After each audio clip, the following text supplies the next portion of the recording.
Hi friends, welcome to the market hacker. आज हम लोग बात करेंगे एक लॉस लेने के बाद आपका डे के शुरुआत में ही अगर लॉस हो जाए, उस लॉस के बाद आपको कैसे बिहेव होता है।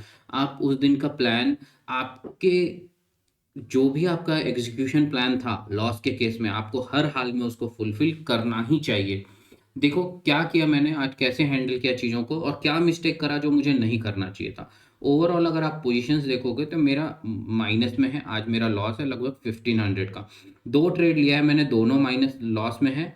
आप पोजीशंस में आकर देखोगे तो आपको दिख जाएगा। यहाँ देख लो आप, दोनों ही माइनस में है। एक में करीब 5-7 पॉइंट का, लगभग 5-5.5 पॉइंट का लॉस है। दूसरे में भी लगभग 10-12 पॉइंट का लॉस है। अब ये लॉस हुआ क्यों, क्या वजह थी, ये देखते हैं। चलो फर्स्ट ट्रेड में देखो। अगर ट्रेड देखोगे तो ये ट्रेड का एग्जीक्यूशन 9:24 पे मेरा एंट्री है, 9:24 पे ही एग्जिट है। मतलब बहुत फास्ट डिसीजन हुआ। और डिसीजन क्या था एक्चुअली, ये पूछो तो एक गलत ट्रेड मैंने लिया था। 25,700 का कॉल लिया। मतलब मैं यहाँ पे कहीं, अगर आप कॉल बाय किया तो मैं बुलिश हूँ, मतलब मार्केट ऊपर जाएगा। लेकिन एक्चुअली मार्केट ऊपर गया भी। थोड़ी देर बाद आप इसका देखो, लो ऑलमोस्ट टेस्ट करके थोड़ा बहुत ऊपर गया है। लेकिन मैंने इस पोजीशन को यहाँ क्यों कट किया। 9:24 में आप इधर आ जाओ, 9:24 9:23 का ये कैंडल है। ये कैंडल में पहले तो वीक्स था, मैंने एंट्री ले लिया। एंट्री जस्ट, ये एंट्री भी गलत नहीं थी अगर ऊपर मूवमेंट का स्कोप होता। मैंने ये सपोर्ट, ये जो रेजिस्टेंस लाइन है ये ड्रॉ कर रखा था, मुझे यहाँ तक का मूवमेंट दिख रहा था।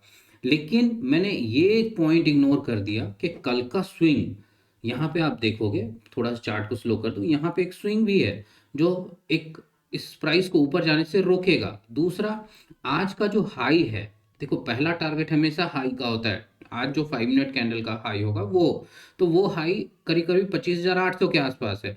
तो मैं ये भूल गया कि 25,800 के पास प्राइस रिस्ट्रिक्ट होगा। जब ये दिमाग में जैसे ही मेरे आया, मैंने तुरंत पोजीशन को स्क्वायर ऑफ करा कि भाई जो है प्रॉफिट लॉस, एंट्री लिया एग्जिट करा।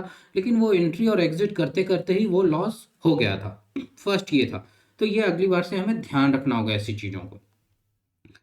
अब आ जाओ दूसरा ट्रेड। दूसरा ट्रेड है, वो है यहाँ पे।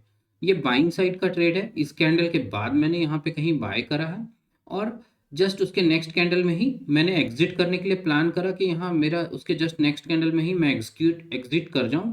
लेकिन हुआ क्या, यहाँ शार्प मूव आ गया लास्ट फ्रैक्शन ऑफ सेकेंड में। मतलब आप कैंडल देखो, 10:02, 10 बजकर 10:02, 10:01-2, मतलब इस कैंडल के बाद मैंने नीचे का ट्रेड लिया है। देखो यहाँ पे एक ब्लंडर क्या है, नीचे एक रेजिस्टेंस है। लेकिन यूजुअली ऐसे केस में वो ब्रेक हो सकता था। लेकिन यहाँ पे एसएल मुझे बहुत स्ट्रिक्ट रखना था। वो एसएल मैंने स्ट्रिक्ट रखा भी, बट प्रॉब्लम क्या था, जब तक मैं क्लिक करता, क्योंकि नेक्स्ट कैंडल में मार्केट मेरे अगेंस्ट मूव नहीं करा और उसके नेक्स्ट कैंडल में लास्ट फ्यू सेकंड्स में शार्प फॉल आ जाता है ऑप्शन के प्राइस में, और मेरे एग्जिट करते करते मुझे 12-13 पॉइंट का लॉस हो गया।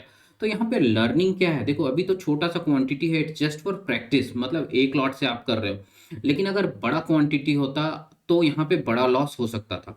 तो दूसरा टेक अवे ये है कि कोशिश करो और प्रैक्टिस करो। अगर ऑप्शन में आप ट्रेड कर रहे हो, जो भी एसएल प्लान किया वो सिस्टम में लगाओ, अदरवाइज आपको बड़ा लॉस हो सकता है। Thanks for watching. ऐसे ही लर्निंग वीडियोस के लिए मेरे इस चैनल को सब्सक्राइब करें, लाइक करें। अगर वीडियो पसंद आ रहा है, कुछ क्वेश्चंस हो तो आप कमेंट में ज़रूर डालें। Thanks for watching.